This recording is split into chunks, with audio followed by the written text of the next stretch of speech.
people. Good morning. I'm Reverend Darin. Welcome aboard to Yuma Center for Spiritual Living. Happy New Year. Happy New Year. Or should we upgrade that? Happiness is kind of conditional. Joy is not. So how about joyous New Year? Joyous New Year and joyous entire year. It's funny because we are now at that point in the year that we've been talking about for a while, haven't we? Solstice and Christmas, we've been talking about releasing and affirming and getting ready for the new year, and here it is. And the universe heard us talking big about how we're going to be in the new year, and here we are. So how are we feeling about that? Yes, and what's wonderful is people say, oh, the universe heard me, oh no. I'm like, oh, the universe heard you. Oh yes, for whatever we have affirmed for this new year, this joyous year, the universe is saying yes and working with us, conspiring with us to make it happen. It's a beautiful thing. So joyous new year. I'm grateful you are all here, filling up the sanctuary in person, and that everyone online, in bed, in their jammies, drinking mimosas or whatever hot chocolate that is, that they're with us today. Good morning and welcome. So let's kick off our service by standing up, turning it over to our beautiful music program, and get livened up.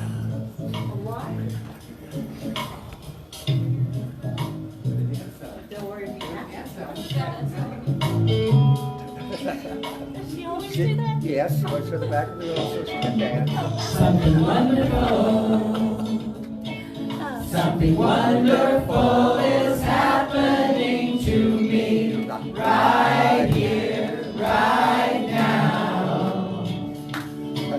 Something wonderful, something wonderful is happening to me right here, right now. I can feel it in my body, I can feel it in my soul, I can feel it in my heart, and it won't let go. Something wonderful, something wonderful is happening to me right here, right now. Something wonderful, something wonderful is happening to me right here, right now. I can feel it in my body, I can feel it in my soul, I can feel it in my heart, and it won't let go. Something wonderful, something wonderful is happening to me right here, right now. Something wonderful, something wonderful is happening to me right here, right now.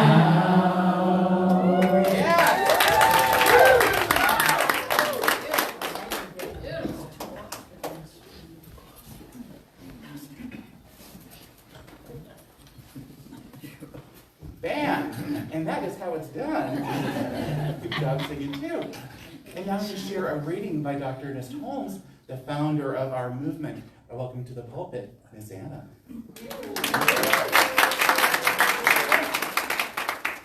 Good morning, everyone. Good morning. So I will be reading kind of an abridged section from the Science of Mind by Ernest Holmes, from a section called, if I can get there, No Failures.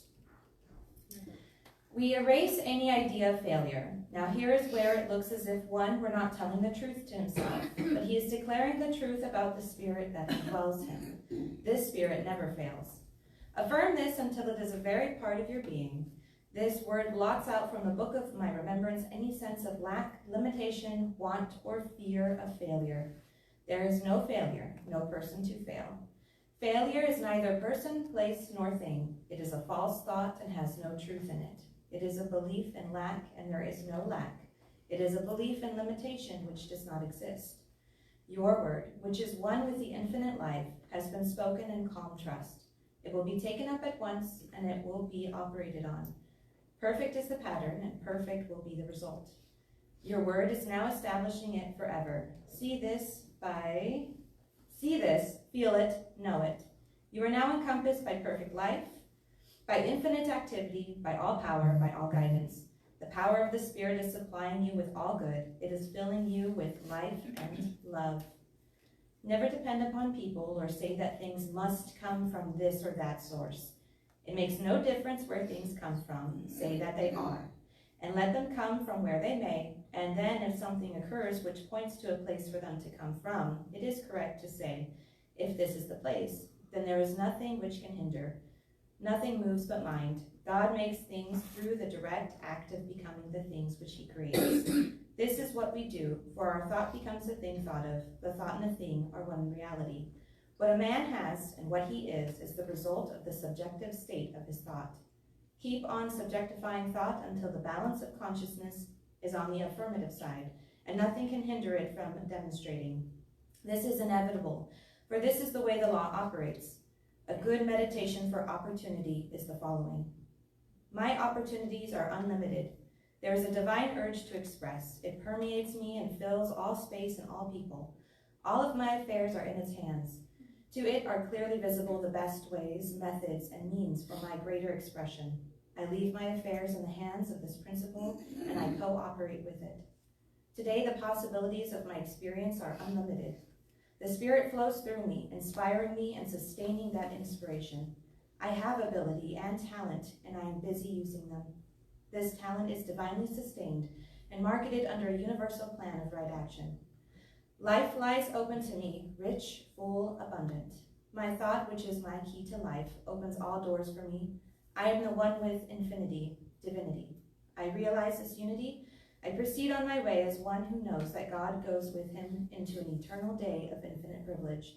I have only to open the portals of my soul and accept that which is ready to express through me. Today, I fling these portals wide. Today, I am the instrument through which life flows. Thank you.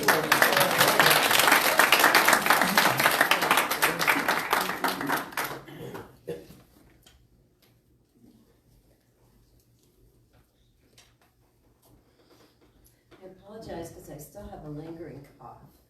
So if I go into a coughing spree, just ignore it, please. Right. We perform this ceremony to promote the universal consciousness of life, which acknowledges that people of all faiths and lifestyles, all sentient beings, come from the one great universal presence, which we call spirit. Fundamental to this truth is the unifying nature of all religious thought and experience, which we honor here today. We light a candle for the Tao, honoring the universal path of harmony and equilibrium, the natural way. We light a candle for the shamanic traditions, honoring the beliefs and practices of indigenous peoples, the way of primal spirituality. We light a candle for Hinduism, honoring the path of knowledge, action, and devotion. We light a candle for Judaism, honoring the ethical path of living by sacred law. We light a candle for all forms of Buddhism, honoring the Four Noble Truths and the path of compassion. We light a candle for all forms of Christianity, honoring the Christ consciousness as the path of love. We light a candle for all forms of Islam, honoring the path of submission to the will of God as the highest calling. We light a candle for the universalistic religion of Baha'i, honoring the path of unity and peace. We light a candle for all forms of new thought, honoring the metaphysical path of mental healing through the practice of universal spiritual principles. And now as Jeremy lights the healing candle, please say silently out loud or put in Facebook comments the names of those you would like to hold in the healing flame of God's eternal love.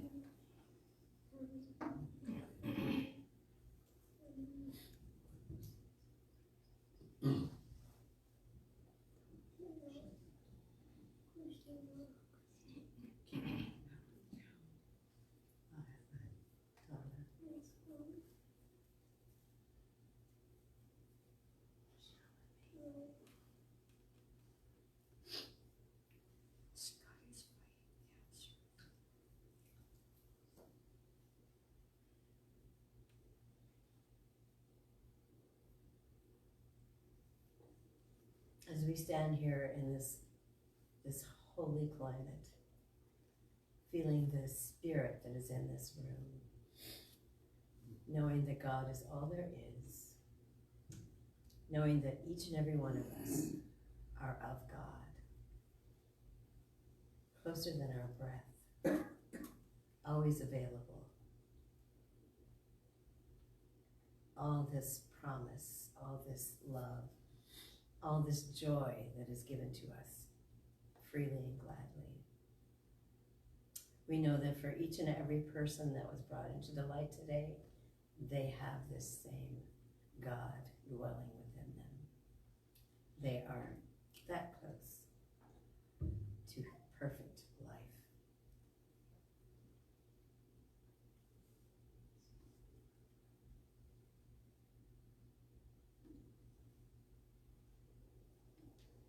And for this we are grateful. We are grateful for this teaching, and we are grateful for our spiritual center. We are grateful for each other and our connection, which is always there. We are one. One in truth, one in faith, one in love. And as we release our words into the law of good, knowing that the universe always says yes. And so it is. So it is.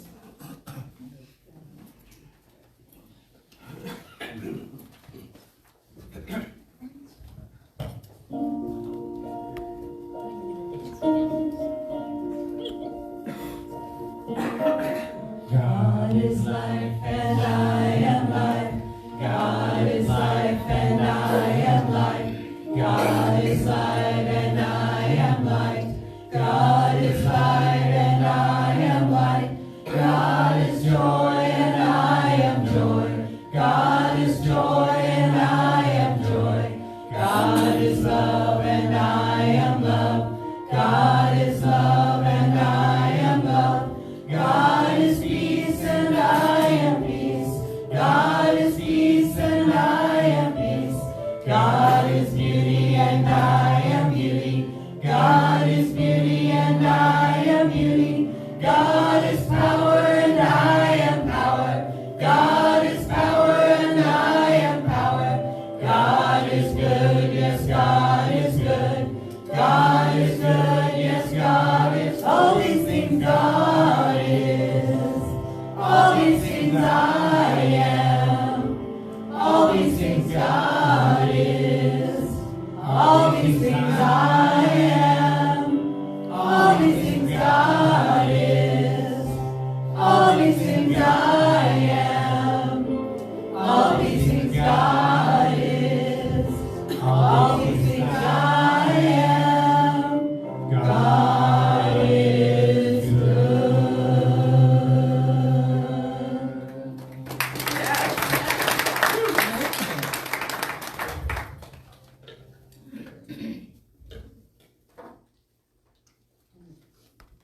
Well, that looks like a lovely topic.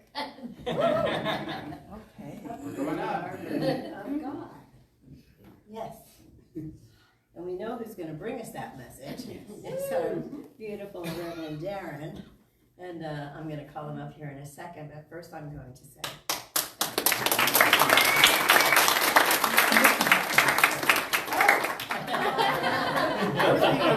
Listening. Oh.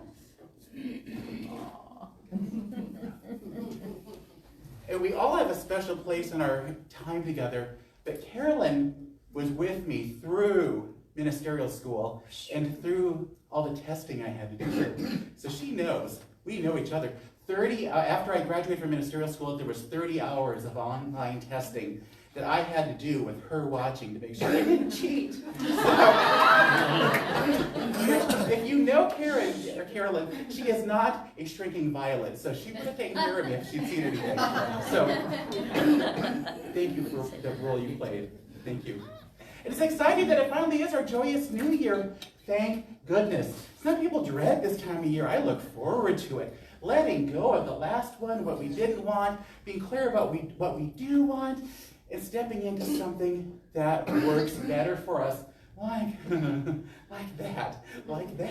And it's tradition in Centers of Spiritual Living that we start off the new year by going back to school, back to basics, to what we believe, what this teaching is about so that we can learn it better, know it better, practice it in a more clear way, and benefit from it.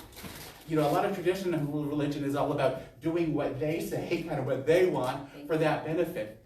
Here, we know there is a way to work with the universe. There's a way to dance with God that brings about the joy and the peace and the balance and the abundance, all the good stuff we need. And that's what I want for you. And I affirm that's what you want for yourself and are ready to receive.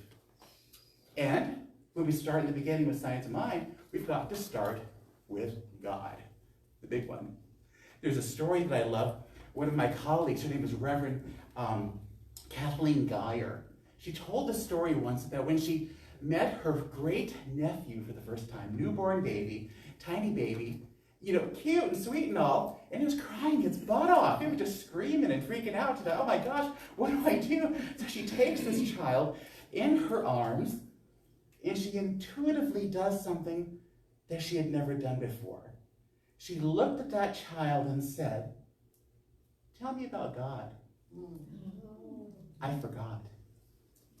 Well, that baby looked at her, quit crying, and started cooing this cosmic little song, just talking to her, and all she would say is, oh, tell me more. And everyone in the room could not believe what was happening. And Reverend Kathleen said later, when she was asked, what was that?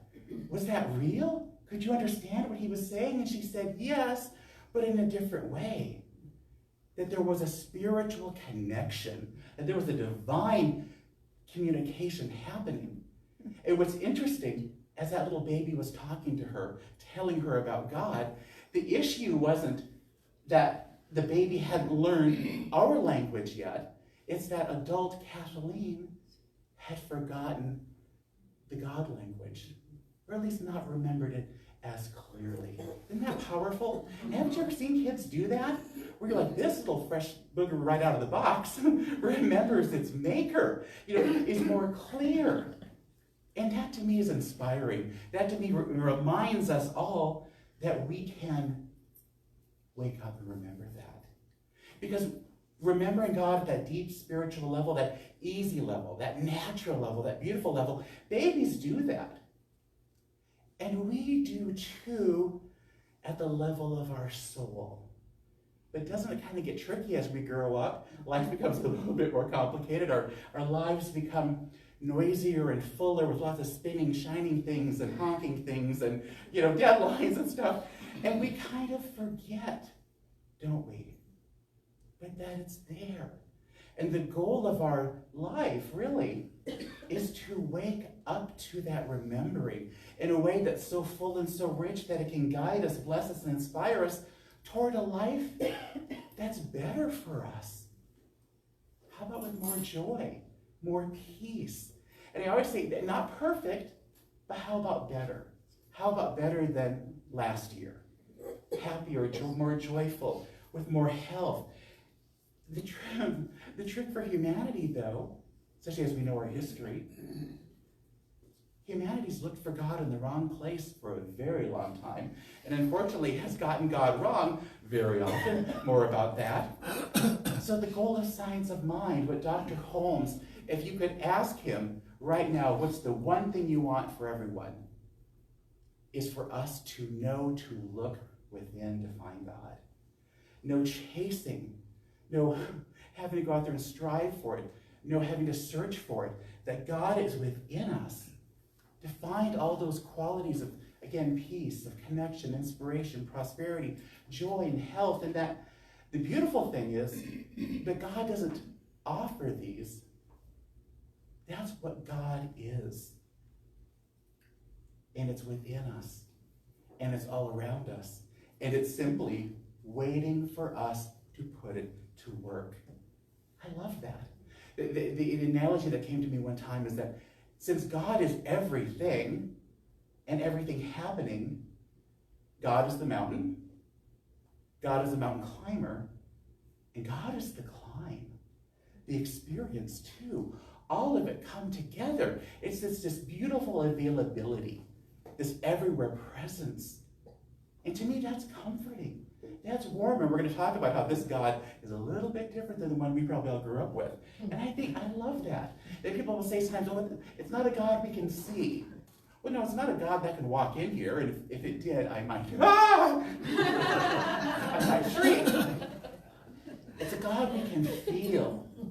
A God we can feel within us and all around us. And can we see it? Can we see all of us around us?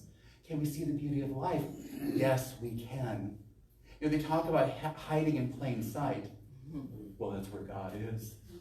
And for fans of Star Wars, like I always like to say from this pulpit, in that movie they talk about the Force, that electric intelligence that fills them, guides them, surrounds them, and is just asking, what is your thought?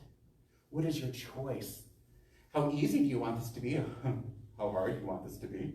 You know, do you want to grow? Do you want to heal? Or do you want to suffer? Do you want to struggle? You know, it's just this cosmic yes, this great potential all within us.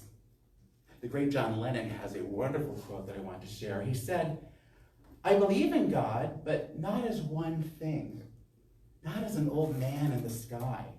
I believe that what people call God is something in us all. I agree with that. He said, I believe that what Jesus and Muhammad and Buddha taught and all the rest was right. We've just gotten it wrong in the translation. Well, that's good. I love that. So that God is everything. So Science of Mind comes along, and when we get down to the basics, our teaching repeats itself a lot. It's funny, I was just on Amazon to look for some reviews of the Science of Mind, and people were like, he repeats himself. He says it over and over. And I'm like, I know. What did we say to our parents when we were kids? Quit telling me to knock it off. Quit telling me to clean my room because we needed to hear it. The Science Mind does repeat things because we deserve to hear it. And as we're spiraling upward in life, boy, we're coming at it from a different place of consciousness, and we get to hear it again. So it's constantly telling us that God is a power and a presence. Not a man, nor a woman. God is. And that God is this potential, this beautiful electric intelligence that responds to our thoughts. It does good stuff when we think good stuff. It responds in beautiful ways when that's what we put into it. And it says that God is an unlimited universe, always saying yes and ready at all times to co-create with us a new experience through us, for us. That's beautiful. And we hear that again and again because we forget, don't we? And is it okay that we forget? Yes, okay, I thought it was going to be a stronger yes. Yes, it's okay. We come back onto the path. We stray, you're going along the path through the forest of life, and we start picking pine cones or chasing squirrels, and we come back. We come back, and the universe is patient, and it waits for us. So what we're talking about this morning is upgrading our version of God, whether that's as all of humanity, because we're ready. Those old ways have not worked. Or how about for ourselves, to upgrade to a version of God that's ours, that works for us. We'll talk about that too, because there's a play on words there. A God that is ours, that is personal. If the God version that we grew up with did not work for us, let's let that go. Let's retire that. Because what's wonderful is that's just a version. The God that is the God that is. We just have these versions in our minds. So we get to come back each beginning of the year and start over. We've changed and we've grown and we've had some challenges. So how are we shaping our conscious knowing of our God? How are we shaping and feeding and investing into our relationship with that God? Because why is it important to know? The beautiful thing of Science of Mind is it says that we get to have a God of our own understanding. That's awesome. What does that also mean? It's a lot of work. It isn't defined, which I think is wonderful. There is no book of law. The Science of Mind textbook is really big, but what does it say? Go within for your own answers.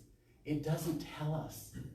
So when we define God, when you and I, if we took down a piece of paper and described God as we understand it, that defines how life shows up for us. If it's a loving God, we've got a loving God. If we believe in a tricky God or a testy God or a capricious God or a jealous God, we've heard that before, then that's how that's going to show up. And our view of God, I think this is the interesting part, the juicy part, says a lot about us, doesn't it? What we get well, what we figure out, if we think that God is easily upset, maybe we're coming from a place of a lack of confidence ourselves, that we kind of put our own fears onto that description of God. And the description of God defines, or kind of describes, it does define, because that's really our agreement, because God shows up as we believe it's going to be. So our description of God is our kind of our contract. God's like, okay, that's how you see me. That's how I'm going to show up. And it sounds like a joke, but I thought it's kind of like cosmic Build-A-Bear. That I've never been. You've seen it on TV, that little shop where you go and you get to make your own little bear. Well, God can have a smile. God can have a frown. God can have one head or two. It's going to show up as we believe. The question is, does it work for us? So does your current version of God work for you? Does it feel right with you? Is it a version of God that you not only feel confident in working with, but you're excited to work with? That you can turn to this God easily and say, this hurts. This is what I choose to experience instead. Or to ask this God and this version of God to show you what's the next step, what's the best way, what's being called to be healed, what's being called to be revealed for you. It's a personal relationship with God, and I think it's beautiful. And this is the one, and there's old ministries that say that we work in sales. We do work in sales as ministers, and here's, I guess, the time of the sales pitch coming on. That the version of God I'd love to sell you, and it's also free, which is wonderful, is a kind God that's a loving God. Now that sounds like that should be go without saying, but there are a lot of beliefs out there in different traditions of gods that are kind of needy, who need a lot of attention, a lot of worship, and maybe easily to anger. And I think if there's one word that can describe our version of God, it's love. And that love isn't rocked easily. That love isn't conditional. That love isn't in certain parts of the relationship or in certain cells of your body or thoughts of your mind. It's all-encompassing. The only one needing to remember that it's love is us. And I love that. That's huge. That this is a God that wants the best for us. Want is funny because then it sounds like we're talking about a person. Its nature is for us to have a beautiful, fully developed life. Not to trick us. We've all had that told to us at one point in our life. Or not to test us. That's a huge thing to be told when you first come in here, I think. That the universe, that God and its universe conspire like this. For our good. The big secret plan is no secret at all, but to support us and love us and to say yes and to build us up. That's different than the God I grew up with. That God was okay too, but a little bit testier, a little bit more off somewhere else, and not quite fully present. And look at the difference that makes when we are in turmoil, when we are feeling despair, when we have had something show up in our life that hurts or is scary, that we can know that God is not just as close as my breath, but God is my breath. Not just as close as my heartbeat, but it is my heartbeat. And that God is that place in my life too that's not showing up right in the moment. And that it can change. And that we can pull forward through our spiritual practice that truth into that experience. God is whatever we're seeking. God is whatever it is that next experience for it to be. And look how different life is when we get to be that way. When we're not spending half our time trying to convince God with offerings and dances and wearing the funny hats, we get to. That's a lot of work. You know, there's in Anne Rice's book, they talk about some kind of God. It's really a demon. They said it's an agent. They said, why do you make your people do all the dances and all the offerings and the spirit said, well, we find it entertaining. They like to see that. But when we get to put that aside and know that we don't need to convince this God, that we don't need to reach out for this God or look for this God or find this God, we can do our work, can't we? And we can do it breathing easy, with our walls down. We talk about being in a safe space. If we're not in a safe space with our higher power, it's a rough spot to be in. That's the last place we would want to not be loved and accepted and understood. And I always thought when people believe in the deity God, how could that God ever be surprised by anything we could be pulling in our lives? But that we have this God that understands us. And since we can feel free, since we can feel safe, we can open up and transform more easily, don't you think? I think that's beautiful. And it's about having that relationship. And what's the best way to have that relationship with God but then to start talking, having a conversation with God? Does that sound familiar? The books up, Conversations with God by Neil Donald Walsh. Isn't he awesome? I know some people watching online today really love him. Well, I didn't know how his conversation with God started, so I did a little bit of research. You think, oh, he was in an uplifted place when he wrote those books. He must have been happy and joyous, and his life must have been really altogether and greater and easier than all of us, huh? No, he was in the dumps. He was in a dark place. He was writing a piece of hate mail to God is what he was doing. He sat down and he wrote questions to God, asking why his life was not turning out in a good way. And he put those questions down, and he heard a voice over his shoulder say, are you going to rant? Or do you actually want answers to your questions? Now that was God showing up in the way that God shows up for him.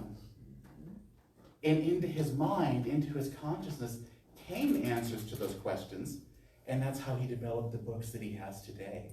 I think that's powerful. And God, through him, said that day, the voice within you is the loudest voice with which I speak because it is closest to you. It is the voice that tells you whether everything else is true or false, right or wrong, good or bad, as you define it. It is the radar that sets the course, that steers the ship, that guides the journey if you but let it. Well, it sounds pretty good to me. I love that God says in that book, and through Mr. Walsh, that God talks to everyone. But how often do people actually listen? And there's a God quote that kind of made me stop and go, whew. It said, if you do not go within, you will go without. That's not a threat. Yeah, that's really true. If we don't go within, that's where the truth is. That's where the potential is. That's where the divine is. Until we do the work, it won't come through. And it comes through easily, and it's right there. He quotes God as saying, you must stop seeing God as separate from you, and you as separate from each other. The only solution is the ultimate truth, which is that nothing exists in this universe that is separate from anything else. Everything is intrinsically connected, irrevocably interdependent, interactive, interwoven into the fabric of all life. I love that. So what does that mean? That whatever we're seeking, we're connected to. Whoever we're seeking, whatever opportunity we're seeking, we're already connected to it. There's no distance, no searching.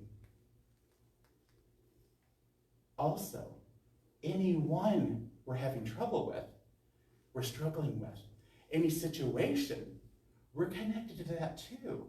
And they too, in that as well, is God. God's showing up. And we get to remember that and transform and be healed by that. So I say here at this center, we do a pretty good job of this. As humans, maybe not so much. Excuse me. And when we talk about versions of God, my goodness, we have had a few, haven't we? And we still have a few, don't we, on this planet with all of our religions. And I've shared before that when I've counseled kids before, and it hasn't happened very often, but a couple times, it's been really intense and beautiful. They worry about God and getting God wrong. What's God like? And they say, but these people say, and those people say, and my answer to them is my answer to you. Humans have been trying to draw God for a long time. Often coming from a place of their own confusion, their own fear. Often coming from that place of, wow, if we say that God doesn't like these people, or God doesn't like that, we can put that to our use. Centuries of a mean God. And I think Holmes would agree, and I think a lot of you would agree, that we've reached a point in our evolution as humans that we are ready to not need that scary God. I like to compare the whole trajectory of human history compare it to one single human life. When we were awful teens, maybe we needed a scary God. Thou shalt not, fill us full of lightning and all that kind of stuff, But now as our age of humanity, haven't we matured enough to know, wait a minute, I can have a direct link to this God. I don't need to be threatened. I don't need to come from a place of fear. I'll do the right thing because it's the right thing to do, and I'll benefit from that. And I get to work with God and to have a beautiful relationship with God. And the beautiful thing is, we're told, traditionally that God made us in its image. When we can look at God and see our own image. When we need to be reminded of who we are. What we describe God to be describes us. And so the beautiful news is that it's not a thing about getting it right. Especially the last kid I counseled was in a just absolute tailspin about getting it wrong. I said, oh, sweetie, a lot of it's wrong, and that's okay. I think the goal of life, and our teaching really shows this, is for us to have a God of our own understanding. You've heard those words, I'm sure. The first time I heard that, other than here, was in 12-step meetings. And that's powerful. Not, here's a description of God, get it right or burn. You get to have your own relationship with God, your own view of God, a one that works for you. Meaning that it works for you, meaning that you get to put it to work for you. And that's beautiful. It's not a fear of getting it wrong. The only thing I think is most important is that it comes from a sincere place to truly understand, to truly develop that, and that we get to figure that out. I know it can kind of be hard because that could be like a drawing of God. Sometimes people come into our teaching, they're like, it's too big. It's like the cosmos. I'm like, it is big. It's universe-wide, and I say that in my prayers a lot. God is a universe-wide field of infinite potential. How big? Universe-wide. Where? Everywhere. Containing what? Everyone and everything. And that can kind of seem nebulous sometimes. It can kind of seem hard to get our minds around. I met somebody recently who kind of dabbled in science of mind. She said, it feels like it was a little bit too cold. And that's where we remember that God is love. And then when we're looking for it, it's here. When we feel within us that impulse to love and to nurture and to give, that's God. When we feel the impulse to forgive ourselves and are suddenly downloaded with information, a path and a recipe we could not have come up with on our own, that's God. When it's a Tuesday, not even a high holy day, it's maybe some empty lot here in Yuma, and you drive by and look, and you see something, and you see beauty. That is God. It is all around. We don't have to look far. We can find it. And to find the humor in it. Holmes said, of course God is full of fun. Why else would we laugh so much? I love that.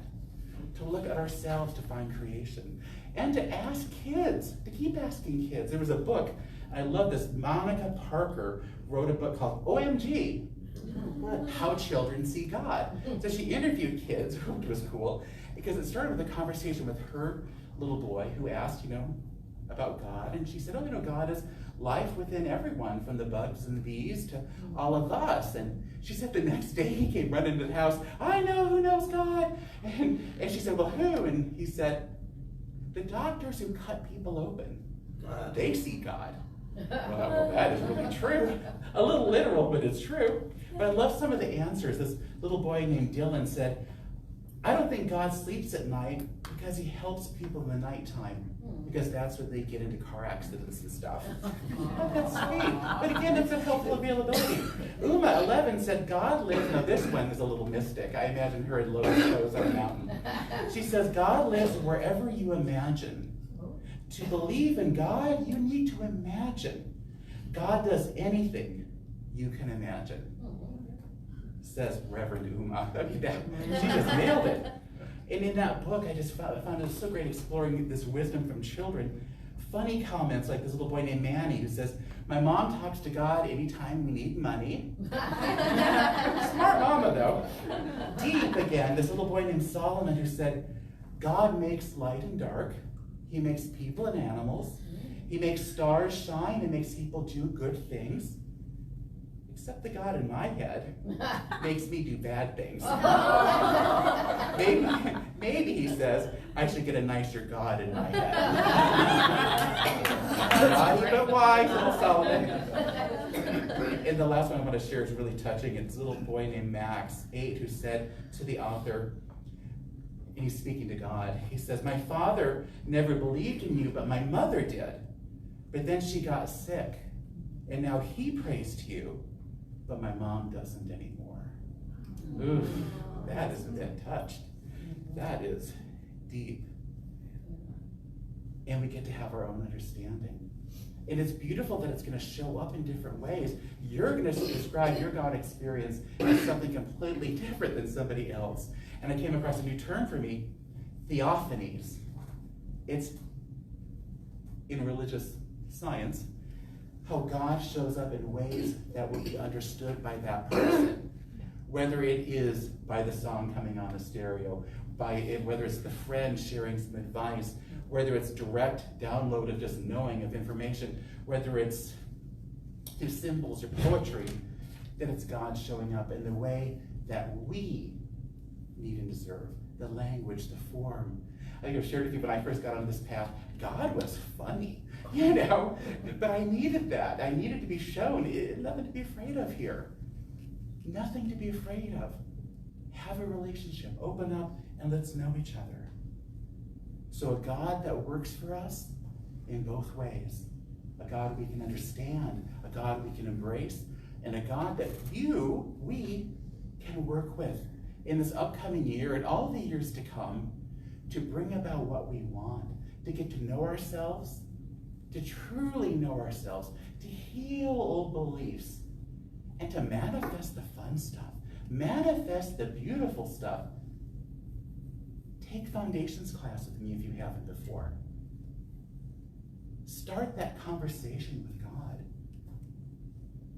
Make that letter like Mr. Walsh did. Start the conversation knowing that the response will come in the way that works for you, in the language and the form that works for you. So really the question is, if Reverend Kathleen had asked you about God, what would you say?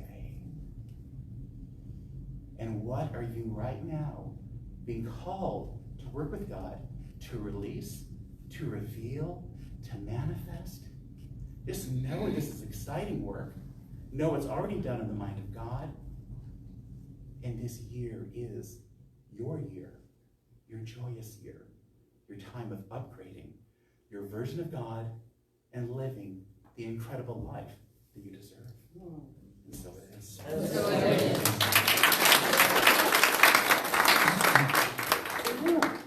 So join me by closing your eyes, opening your heart. Well, you probably thought I meant to start that conversation when you get home. Ooh, let's start it now. Let's turn within as we are directed and guided and reminded.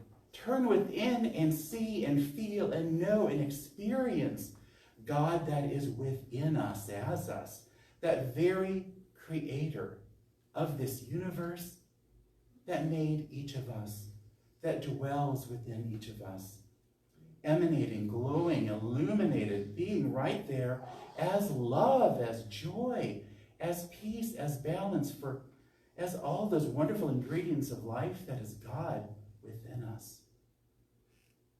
All that potential for what we would like to take and weave and turn into new forms and new experiences, to mold into lives that are brighter and lighter, richer and more joyful.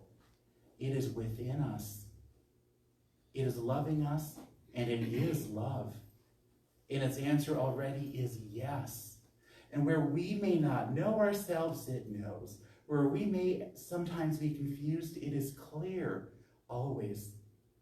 And where we may sometimes feel chaotic, it is stillness and wholeness, saying, yes, my beloved, ready to create with us, to heal us, to lift us up, to inspire us. So in 2026, this conversation with the God of our understanding continues in rich, meaningful ways, daily in our spiritual practice, and our lives reflected in every way. And so it is. So it is.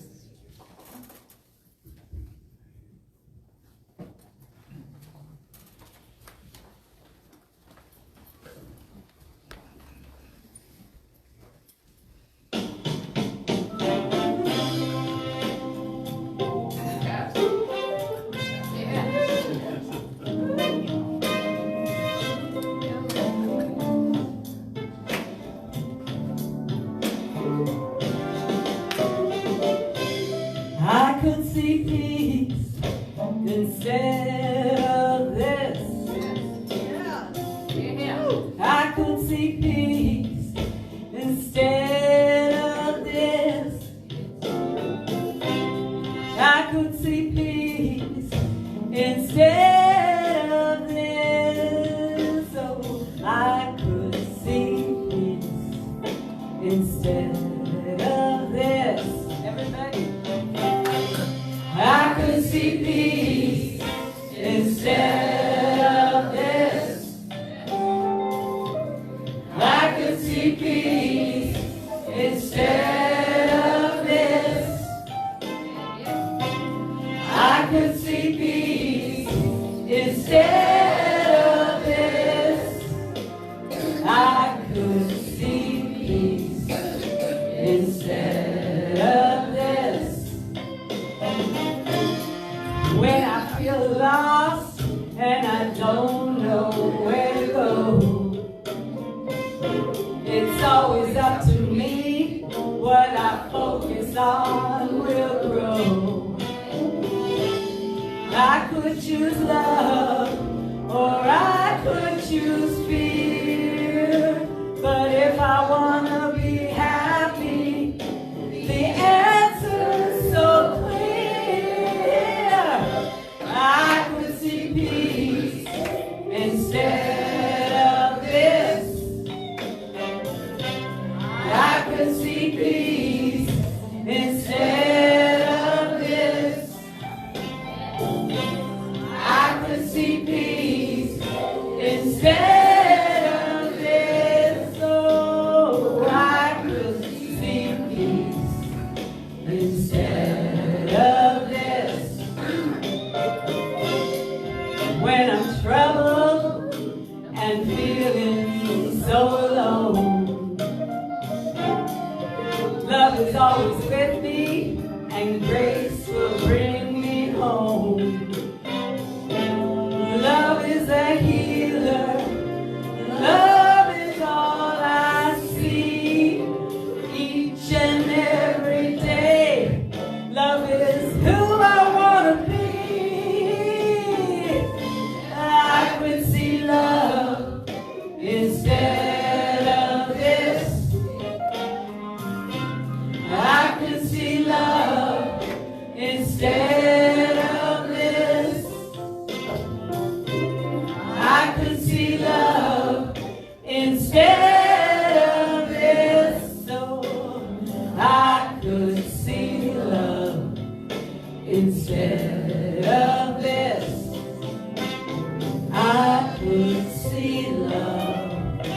instead of them.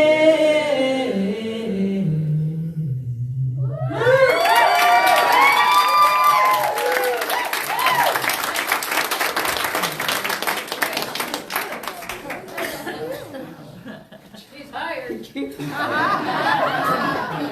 Yeah, she's got to rest after that. So God of our understanding and experience of understanding, we can go from sermon to blues club. I love that. Thank you, Lynn. Good job. And now it's our time of giving, and we get to take our offering and encourage you to do so. Take it to your heart, because that's where it comes from, that consciousness of our needs being met. Then we get to receive greatly and give greatly in this divine circulation. And let's affirm what we know together. That divine love consecrates my gift. It goes forth to heal, to prosper, and to bless. It is evidence of my conviction that God is the source and substance of my supply. I joyously contribute to the vision of this center, knowing that it returns to me multiplied abundantly, and so it is.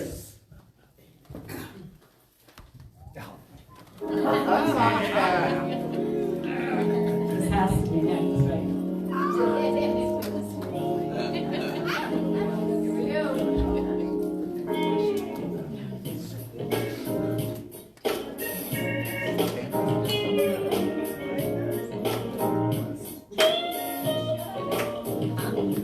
My money is like a bunny, it goes forth and multiplies. I send it out and let it go, it comes back to me in time. My joy is overflowing, I know God is my source. My money is like a bunny, it goes forth and multiplies. My money is like a bunny, it goes forth and multiplies. I send it out, I let it go, it comes back to me in time. My joy is overflowing, I know God is my source. My money is like a bunny, it goes forth and multiplies.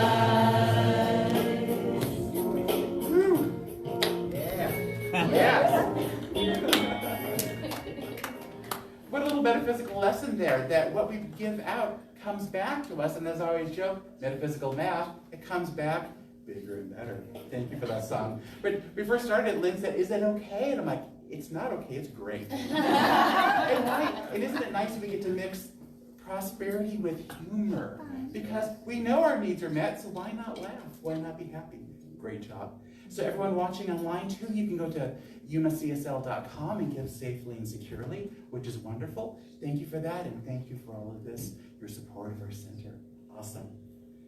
And for announcements, it is the first Sunday, so it is Birthday Sunday. Who has a birthday this month? Oh, Jeremy! And winners! And Whitney! Oh, and Linda! We got our names up on that chain. Got some of the names up on the screen. Got some names for everybody else. Yay! And as we always do, we have ice cream cake to celebrate you. And we'll serve that out in the family room afterward, which is always a nice excuse to stay together and chat and get to know each other. So happy birthday to everybody this month. And our food pantry is a huge success. If you haven't seen it, it's in the kids' room. As you walk out, it's that room is right in front of you. It has touched so many lives, and you have given so many wonderful donations. It's been great. But for a little update, I want to welcome to the pulpit Miss Witters with a message about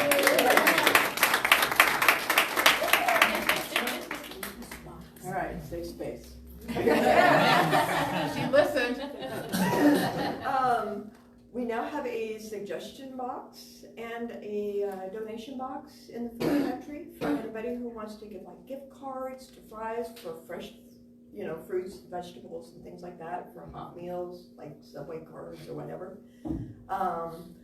Also, our beloved Dana had a wonderful fundraiser and helped. And I just, know, I have to say that every time I walk into that pantry, the pantry is always open before and after services, before and after any of the functions that happen here at the center, whether it's PFLAG, Circle of Sisters, all of the meetings. Also, I just want to say that I walked in there today and I was just incredibly moved by how many times God has walked into that pantry and left something on the shelf. Not to be photographed, but to be taken. So if you know somebody who needs something or can just use a little bit of a break, go in there and pick out a bag with some love and intent and bring it home. Okay? Good job.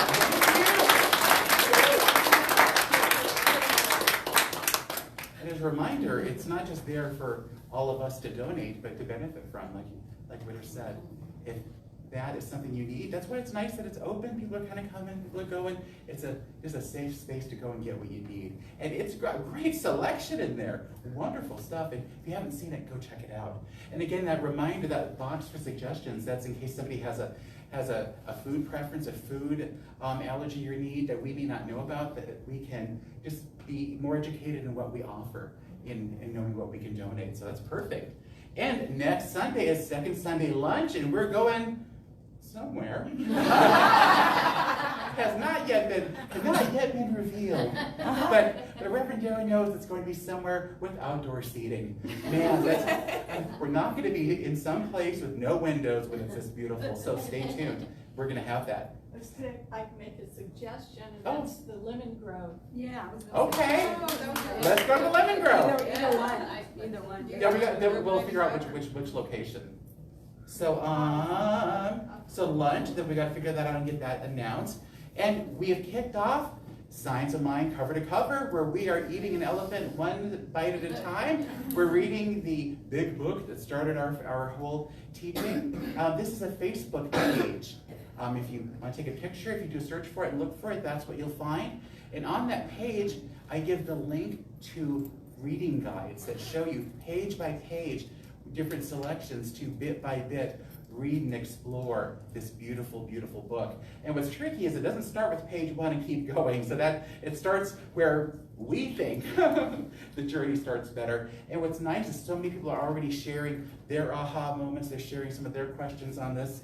And that's wonderful that, you know, the reading is done independently and singly, but that we're sharing the experience together. And that's Science of Mind cover to cover. And we have people who are joining it from around the country. People are sharing it, minister friends of mine and Science of Mind people. It's been shared on some different forums. So it's this wonderful way for us to take our teaching beyond the walls of this building. And I love that. I always think if people never come here who are touched by that, that is just fine, because we've touched them, they've touched us back, and it works. It's beautiful. And of course, Foundations class, that is the teaching of our teaching. And this time we're really focusing on people who haven't taken it before. I've heard from people that it's much more powerful in the experience to have a smaller, more intimate class. So it's starting to fill up. So if you haven't taken it before and you're being called to, let me know. It's nice to know how many people are coming, so then I can help you get prepared too. And that kicks off on January 20th at 6:30. And it's for 10 Tuesdays. Sometimes people hear that like, oh my gosh. And at first it's like, oh, 10 Tuesdays. And then toward the end, people are like, it's done already? You know, you just get that momentum going, and you're growing together. And it's a beautiful bonding experience. So if you'd like to take Foundations, get with me, and that will be awesome. And also kicking off that same day, but online, is our class called Embodying Our Global Vision. It's all about how we are called to practice diversity and inclusion and equity as a spiritual practice. You know, our global vision says that God is within everyone, and that everyone is called to have this beautiful, rich, free experience.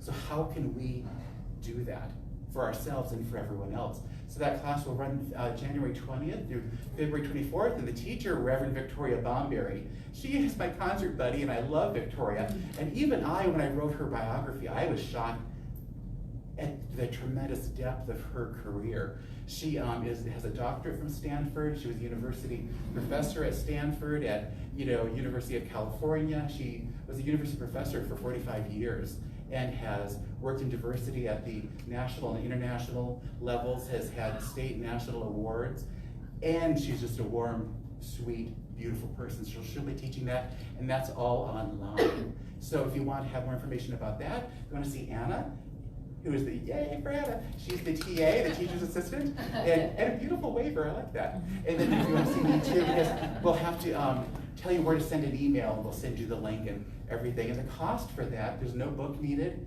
It's every class is a $40 registration fee. And then like foundations, then after that it's a love offering, whatever you would like to give. So perfect. And then new member ceremony was the fourth Sunday of next month. And I say that to plant seeds because what we ask is that you've been dating us. You've been showing up for about 3 months. And so sometimes, people have said to me that they hear that and they're like, wait a minute, I'm gonna start coming more. That's something I wanna work towards. So we have a little bit more time. If you would like to become a member, please let me know because we have different things we need to prepare for, little surprises for you, and of course there's a ceremony, so we'll need to know that's coming. And that's exciting. And I think it gets more meaningful every time. In the beginning, just the people up here cried. And now there's a lot of people, the whole place, it's just joy, it's beautiful. So planting seeds, see who's ready to become a member on that fourth Sunday of next month. And that's it for what we have coming up. Lots of stuff. We'll work on getting the restaurant chosen and picked. We'll let you all know. And I just want to say thank you for being here. All the joy today, all the excitement, all the love, let's take that out into the world and share it with everybody. Everyone watching online, thank you for joining us. And now let's stand up at home too, but let us all stand up here and make a circle. And as we always do, sing our peace song with the words on the screen. Yeah.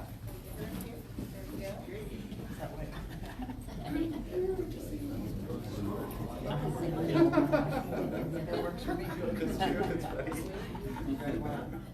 Them over there? Circle. We're Lincoln. There we go. Karen's got it. Look at Matt. Thank you, Karen. There you go. Perfect. You ready? Oh, yeah. Let there be peace on earth, and let it begin with me. Let there be peace on earth, the peace that was meant to be.